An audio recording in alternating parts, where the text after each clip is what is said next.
해야 되는 거 아니에요? 남원기 입장에서. 남원기는 이게 폭락하지 않았어요 아직. 우리 집이 지금 경매가로 한 1억 5천 선이라고 하면 그것보다 지금 더 낮기는 해요. 그때 수준에는 한 1억 5, 6천의 경매 낙찰가인데 이들이 생각하는 금액은 3억이었어.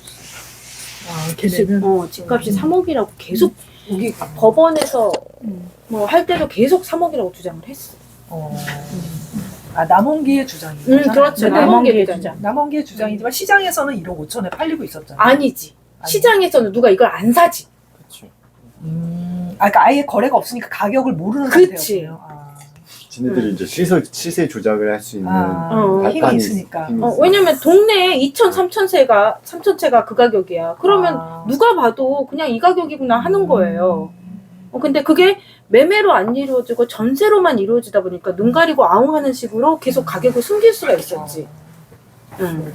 근데 이제 매매는 여전히 안 이루어지지만 이제는 경매를 통해서 매매가 되기 때문에. 그렇죠. 어. 그러면 지금 한 1억 5천 선에서. 그러니까 1억 5, 6천 선에서 지금 더 낮아졌어. 그러니까 경매 가격이 시세가 되는 게 맞는 거지 지금. 그렇죠. 왜냐면 사람들이 이거를 경매를 통해서만 매입을 하니까. 경매하는 사람은 바보가 아니거든요. 시세 조사를 다 한 다음에 들어오지. 그치, 말도 그러니까 안 되는 금액이 들어오진 않잖아요. 맞아요. 그러니까 경매꾼들이 받아가는 게 어느 정도 시세보다는 그래도 조금 낮게. 조금 낮겠지. 10% 지. 엄청 낮게 50%, 60% 이런 가격에 들어오지 않아요, 경매꾼들은. 그러니까 경매꾼들이 가져가는 가격이 한 10%, 20% 현 시세보다 낮은 가격이라고 보면 돼요. 이걸 아파트로 놓고 봤을 때. 그러면 질문. 경매에 들어갈 때 감정가가 있잖아요. 네. 그러면 감정가는 어떻게 나왔어요? 감정가는 저희 집을 기준으로 한다면 2억 1천만 원대가 나왔어요. 그러면 이 감정가라는 게 반영을 하는 건 뭐냐면 과거 거래네요. 과거가 없다니까. 그러니까 주변에 주변 매매가를 반영을 하기도 하지만 그 근저당 이 부동산에 얽혀 있는 채권을 반영을 해요. 그러니까 우리 같은 경우는 근저당이 있고 전세 임차금이 있고 이런 채권들이 반영이 돼. 왜냐하면 이거는 암합리에 하는 내용이에요. 이게 정말 이렇게 반영한다라고 하면은 이것도 논란이 많을 거예요. 근데 채권자들도 그 가격에 의해서 돈을 빌려줬을 테니까. 그러니까 맞아요. 그러니까 이 채권자들의 분란을 좀 방지하고자 그 수준에서 감정가가 결정이 되는 거예요. 맞아요. 이거는 제가 그 감정평가사를 만났어요. 저희 아파트에 오신 감정평가사를 만나서 여쭤봤어요. 도대체 이 가격이 형성될 수가 없을 것 같은데 왜 이렇게 됐느냐라고 물어봤더니 여러 채권자들의 그 분란을 없애기 위해서 여기부터 출발을 한다고 하더라고요. 근데 제일 정확한 건 경매꾼들의 가격이 제일 정확한 거예요. 그렇죠. 그게 이제 그렇죠. 그거가 이제 살려고 하는 사람들의 원래 가격이라는 것은 수요와 가격이라는 건 수요와 공급이 맞아서 그 적정선에서 결정이 되는 거지 공급자가 결정한다고 결정되는 거는 시장 경제가 아니거든요.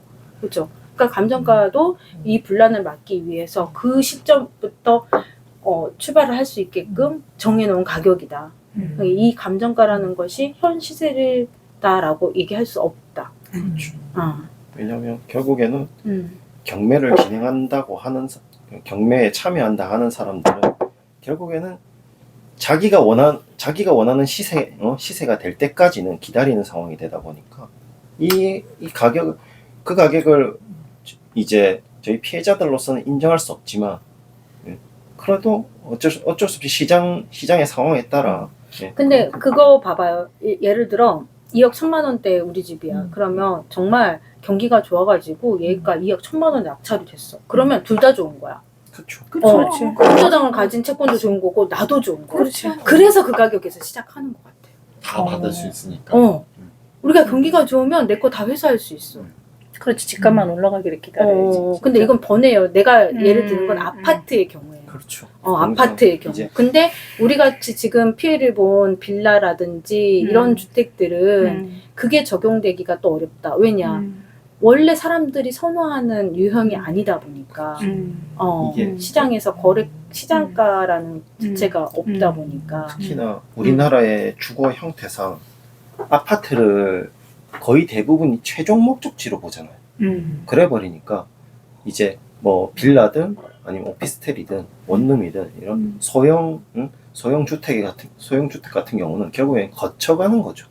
거쳐가는 곳이다 보니까 내가 이곳에서 평생 살 게 아니니까 내 집으로 생각을 안 하는.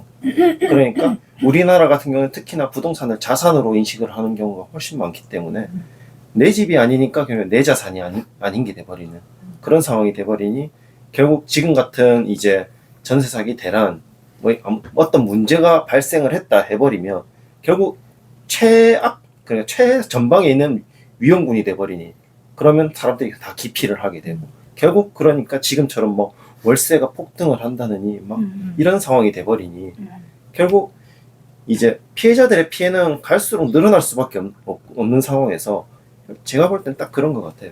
이 중간 다리가 한꺼번에 무너져 버리고 사라져 버리게 된다 하면은 결국 이제 아파트 값이랑 이제 지금처럼 뭐 연립주택이나 뭐 아파트 값 차이보다 당장 올해 말만 해도 더 벌어지는 상황이 돼버리니까 그러면은 이제 아파트에 계시는 피해자분들이다 하면은 어느 정도 이제 하반기 간다 하면 어느 정도 피해를 회복하실 수도 있는 상황이 올 건데 그렇죠. 그런데 이제 저희처럼 뭐 연립주택, 빌라, 오피스텔 이런 분들은 갈수록 피해가 늘어날 수밖에 없죠. 상황 자체가.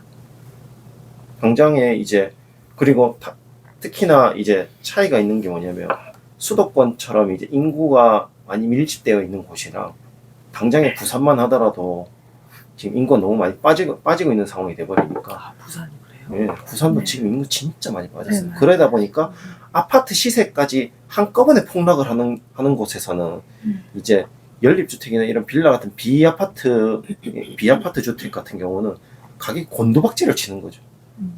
그래 버리니 이제 특히나 보면은 이제 부산 같은 경우는 건물에 대해서 공동담보로 근저당이 설정이 되어 있다 보니까 그리고 그 금액 자체가 과거에 형성이 되어 있을수록 피해가 훨씬 심각해져요. 이게 피해 회복 자체를 못하는 거예요. 아무리 뭐 피해를 특가법에서 뭐가 나와가지고 피해 회복이 할 수 있다 막 이런다 하더라도 결국에는 내가 시간이 지나면 지날수록 피해 회복을 할 가능성이 너무 많이 없어져 버리니까 거기에 대해서 대책을 마련해 달라고 매번 계속 그렇게 얘기를 하는 거고 그리고 이제 지금의 제도랑 이제 금융권이 됐든 정부가 됐든 이 사회가 부동산을 바라보는 시점에서 많이 문제가 되고 있다는 것 자체가 아무도 이런 이제 사태에 대해서는 방지나 뭐 재발 방지든 아니면 뭐 보완이 됐든 이런 것 없이 그냥 부동산 경기 한참 이제 금리가 낮아가 부동산 경기가 폭등할 때 그냥 좋은 게 좋은 거다 하는 식으로 계속 흘러왔기 때문에 그렇게 되다 보니까 이제 수도권은 항상 높았는데 더 높아졌던 거고 지역 같은 경우는 지금 이제 수도권을 보고 대한민국 경기가 이만큼 좋다, 경제가 이만큼 좋다 하면서 그거를 따라가려고 폭등을 했다 보니까 그래 놓고 이제 와서 경기가 너무 안 좋다, 집 살 사람이 없다. 근데 무서운 거는 수도권에서 집 살 사람이 없다고 하는 이제 무서워서 집 못 사겠다, 비싸서 집 못 사겠다 하면 집 살 사람이 없다고 하는데 지방은 더한 거. 지방은 살 사람이 없는 거니까. 그러니까 이게 우리 한국의 주택 가격이 너무 투자로만 접근이 그쵸, 되어 있는데 이제는 사회 현상적으로 인구가 줄고 있기도 하고 이제는 이 주택이 삶의 도구로 거주 공간으로 인식이 되어야지 계속 이렇게 투자 공간으로 인식이 되다 보면 이런 피해는 막을 수가 없을 것 같고 이걸로 인해서 부당하게 이익을 얻으려는 세력들의 머리 싸움은 더 치열해질 거고 그러면 그때 나오는 피해자들은 더 구제할 길이 없는 거예요. 그때는 이제 안 나오게 정책을 만들어야죠. 정책이 못 제도를 따라오죠. 정책이 지금 못 근데 따라. 아무리 정책을 만들어도 정말 우리랑 같은 마음으로 따라올 수가 없기 때문에 원래 법은 한 발 느린 거거든요. 그렇기 때문에 이게 근본적으로 사람들이 여기에 투기, 사기 이렇게 접근할 수 있는 그런 것들을 좀 배제하는. 그러니까 결론은 집값이 안정화돼야 되는. 그게 가장 중요한 문제라고 생각해요. 우리도 솔직히 이 전세 사기 피해자들 보면 똑같이 사기가 일어났다 하더라도 이거를 매매해서 환가해서 금액이 높은 부동산 시세가 높았을 시점이면 경매를 통해든 뭐든 내가 환급을 받을 수가 있으니까 돌려받을 수 있으니까 금전적인 피해가 안 생겼을 거란 말이죠. 물론 사기는 있었겠지만 근데 지금은 다 겹쳐버렸으니까 우리가 지금 현실적으로 돈을 못 받는 상황이 지금 간 거잖아요. 그러니까 이 부분에서 또 내가 피해자들은 일반 국민들한테 얘기하고 싶은 게 그런 시선으로 많이 바라봐요. 야, 너네가 부동산 경기가 하락됐으니까 지금 그러는 거지. 경기 상승이었어 봐. 뭐 다 좋아했을 거면서 이렇게 얘기하시는 분들 계세요. 근데 내 없이 말하는 사람. 근데 자기가 아닌 자기 일이 그러니까, 아니면 대부분 사람들이 뇌 없이 내 얘기해요. 없이 내 없이 얘기하는 거 같고 일이 일비는 안 했으면 좋겠어요. 일일비는 하지 않지만 그래도 좀 이런 측면이 있다라고 생각을 해주셔야 될 부분이 그때도 만약에 피해가 일어났으면 그건 사기가 맞아요. 왜냐하면 지금 그 부동산 이 계약을 이 피해자들의 사례를 보면 다 기망이 있었어요. 그 기망 중에는 정부가 제도적으로 우리한테 알려주지 않았던 그런 것들도 있었고, 또 뭐 중개사나 다 이렇게 짜고 해가지고 생기는 기망들도 있었고, 임차인한테 알 권리가 제대로 보장되지 않았기 때문에 생겼던 그 여러 기망들은 내가 금액으로 손해를 받건 안 받건 이거는 불법인 거고 이거는 사기인 거지. 물론 우리나라 뭐 법이 금전적인 손해를 봐야 사기라는 죄명을 씌울 수 있긴 하지만 어쨌든 간에 이거는 잘못된 계약인 거고 이거는 고쳐야 되는 거고 이건 벌을 받아야 되는 그런 거죠. 근데 남원기는 그럼 지금 2심 중인 거예요? 네. 네. 2심 중이고 합의부 재판 중이고. 합의부 재판이 뭐예요? 합의부는 범죄단체로 기소된 게 합의부 재판. 네. 그러면 범죄단체에 대한 재판은 아직 결과가 안 나온 거예요? 그렇죠. 그럼 만약에 그거 결과가 뭐 예를 들어서 나오면 15년 플러스 그거. 그렇죠. 그렇죠. 근데 이거 범죄단체라는 게 제 임대인 같은 경우에는 임대인에 대해서 그 경찰서에 가서 검찰청 가서 물어보니까 이 사람이 하기 위해서 브로커가 엄청 많았다는 거야. 브로커들로 인해 가지고 그 중에 이제 우리 임대인도 같이 해서 그 다음에 이제 대리인 이렇게 해가지고 했다고 하는데, 그러면 왜 내가 이 사람들 이렇게 엮어져서 그럼 이것도 범죄 조직이 되지 않느냐? 내가 보면 반드시 조직으로 이루어진. 그래서 근데 거기 경찰에서는 이렇게 얘기하더라고. 남원기 같은 경우에는 이렇게 매달 월급을 주지 않았냐? 맞아요. 월급제로. 근데 분명히 내가 얘기하는 지금 우리 임대인의 이 역에서도 분명히 월급은지 모르겠지만 수수료라든지 뭐 수당이라든지 이런 게 서로가 있었기 때문에 커뮤니티가 있었기 때문에 제가 알기로 이 범죄단체라는 죄명이 생긴 게 이제 조직 옛날에 깡패들을 단속을 하려고 만든 법률이라고 하더라고요. 그러니까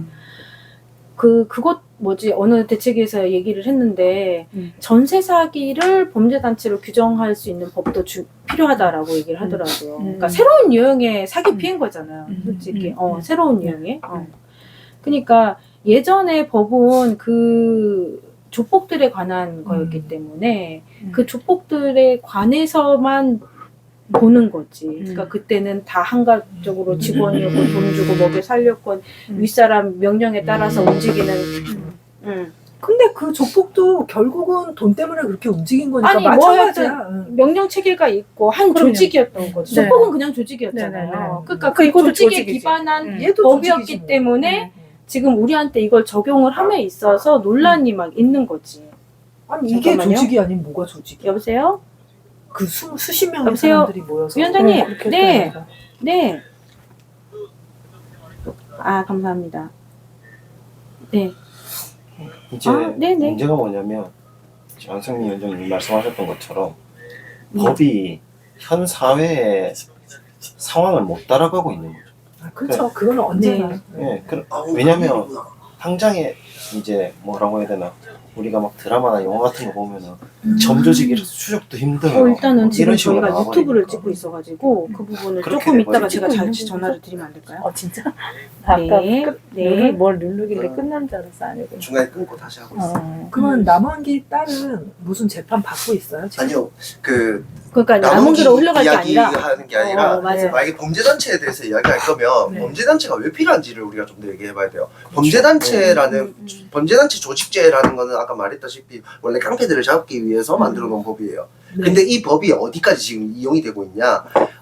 지금 뭐 보이스피싱 이런 것도 조직적으로 이루어지는 그렇죠. 범행이잖아요. 그렇죠.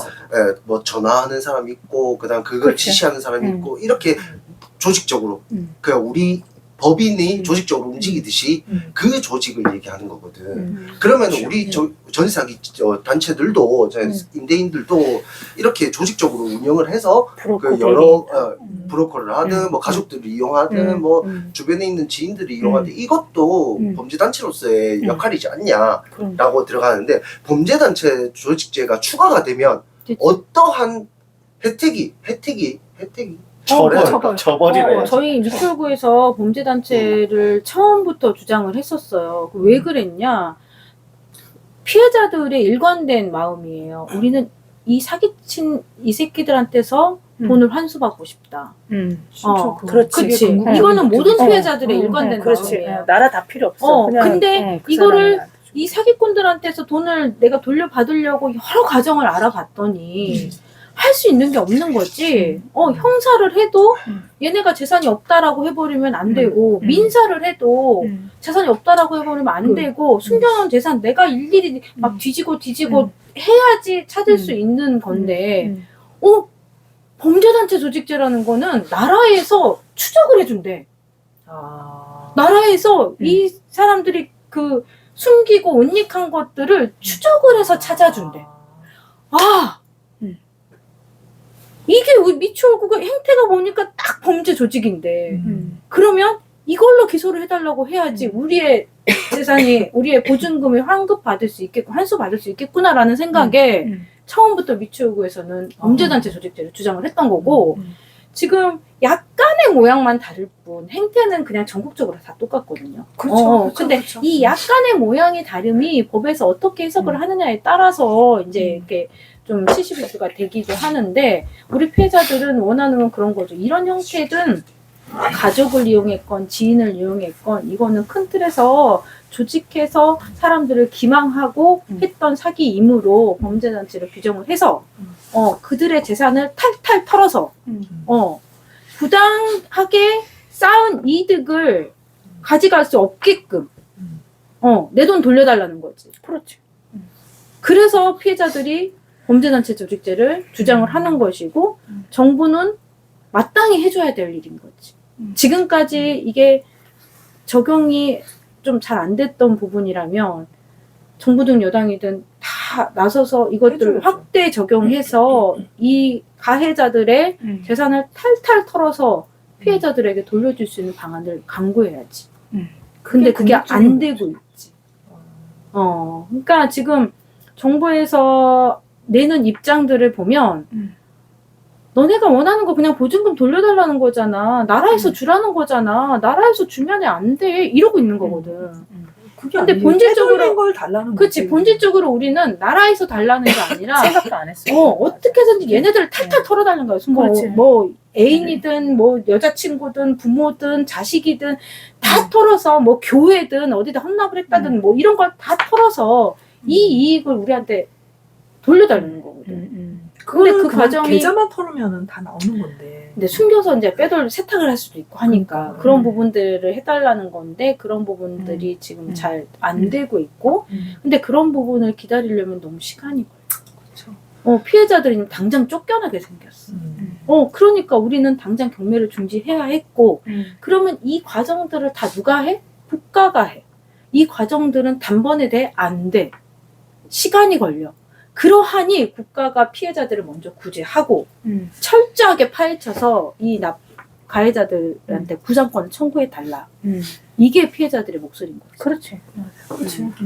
그리고 또 범죄단체 조직죄라는 게 이제 몰수가 가능한 것도 있지만 지금 일단 우리 음. 그 임대인에 대한 징역, 음. 징역형에 대해서 그렇죠. 징역형도 네. 말할 것도 없지. 많이 좀 왜냐면 다르더라고요. 뭐가 많이 달랐을까요? 그러니까 형량이 이제 많이 달라요. 일반적으로 우리가 사기로 했을 사기로 때는 했으면 결국에 최대형 15년. 10년인데 어, 10년이에요. 15년. 10년. 사기죄는 네, 10년. 가중처벌 돼가지고. 오케이. 네. 특정경제가중처벌법으로 인해서 네, 15년. 15년까지 어. 2분의 1 가중 가능하니까 음. 그래서 최대 15년까지 되는데 범죄단체 조직죄는 일단 4년부터 시작이요. 최소가 4년. 벌금도 없고 뭐 아무것도 없어. 그냥 최소 징역 4년부터 시작해서 사형 무기까지 무기징역까지 가능하는 거지. 그쵸. 일단은 우리나라에서 사기에 대한 형량이 너무 작아. 맞아요. 그러니까 이항 칠바에 크게 치자. 이항 사기 혹여나 내가 사기로 걸릴지 모르겠으나 이항 칠 거 크게 쳐서 돈을 모으자. 이게 지금 사기꾼들의 심리. 그냥 깜빡 가서 좀몇년 그치, 편안하게 있다가 길어야 15년인데 뭐 깜빵에서 15년 살다가 내가 몇 천억 챙겨올 수 있으면 나라도 가겠는데. 너라도 그러니까 이런 것들이 이 부당하게 돈을 벌려는 사람들의 마음을 더 부추기는 결과가 된다. 그러니 범죄단체 조직죄로 처벌이 되면 무기까지 갈 수 있는 거잖아요. 그러면 이게 사회에서 이제 국가에서 내는 목소리가 되는 거지. 너네 이런 거 하면 무기징역까지 갈 거야. 이제는 이 전세 사기는 보통의 사기처럼 쉽게 보지 않겠어. 이것은 너네가 민생을 건드리는 문제이기 때문에 보통의 사기를 넘어서서 이렇게 처벌될 수 있도록 범죄 단체로 규정을 하겠어. 라고 정부에서 이런 메시지를 준다고 하면 부동산으로 이렇게 사기쳐서 벌려는 사람들은 이제 마음을 접지 않을까? 물론 맞아. 1,000억을 벌어서 어떤 사람이 1,000억을 벌어서 내가 자식 다 돌려주고 나는 깜빵에서 썩어 죽을래라고 생각하는 사람이 있으면 모르겠지만 그러지 않을 거잖아. 내가 깜빵에서 일생을 다 보낼 수 있다라고 생각을 하면 사람들이 좀 더 악행을 안 저지를 수 있다. 법이라는 게 그런 것 같아요. 법이라는 게 그 악행을 저지르지 않도록 이렇게 자꾸 이렇게 틀을 만들어주는 거잖아요. 근데 지금의 현행법상, 지금의 제도상, 사기치기 너무 좋다. 그래. 할 거면 크게 하자. 인생을 바꿀 수 있다. 그렇지. 나는 진짜 나도 내 임대인이 진짜 범죄 조직화가 말 그대로 그렇기 때문에 진짜 조직화가 돼서 범죄 조직 단체죄가 됐으면 좋겠어요. 그렇게 처벌이 돼야 돼요. 돼야 되는. 어쨌든 간에 이게 법에서는 넓게 포용을 못 한다고 해도 현실적으로는 다 조직화돼서 움직이는 건 그렇지. 맞거든. 맞아. 그게 법에 안 걸리려고 요리조리 다른 모양새로 갖추는 것 뿐이지 이들이 조직화돼서 움직이는 건 맞아. 그러니까 이거를 사회에서 인정을 해줘야 돼. 자기네들 그 본인이 자기 인감을 가져가지 않아도 대리인이 그 사람의 그 인감 도장이랑 다 서류 두고 가서도 계약을 다 성사하고 일으키잖아. 그 사람들이 대리인이라는 사람들이 그 조직이지 다 그런 사람들 것까지 다. 그러니까 그런 조직들을 움직여서 돈을 벌 수 있는 이유는 뭐였다? 가격을 숨길 수 있었다. 이렇게까지 거대 조직을 만들어서 그들한테 급여까지 주면서 움직일 수 있는 이유는 뭐였다? 돈이 됐다. 그렇지. 왜 돈이 됐느냐? 가격 뻥튀기 할 수 있으니까. 그럼 돈을 만들 수 있으니까. 그게 근데- 범죄 조직이 아니면 뭐가 범죄 조직이야? 그렇죠. 근데 이게 가격을 제한을 두고, 전세가율을 제한을 두고, 이러면 이들이 그걸 할 수 있을까요? 못하지. 못하지. 깡통 전세를 못 만들게끔 근원적으로 차단을 해버리면. 최근 깡통 전세가 없어지는 거지. 그러니까 집값에 뭐 시세든 공시지가는 또 뭐 반론이 많겠지만 여튼 뭐 시세든 어느 정도까지만 전세를 할 수 있게끔 나라에서 보완을 해준다면 여기서 큰 돈을 못 버는데 굳이 조직을 만들어서 이렇게 할까요?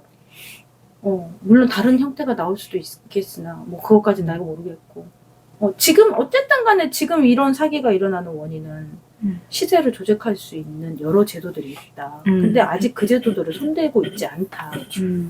그래서 지금 계속 피해자들이 나오고 있고 지금도 계약하는 사람들은 우리가 둘러보면 알잖아요. 피해자가 아니면 잘 몰라 이런 것들.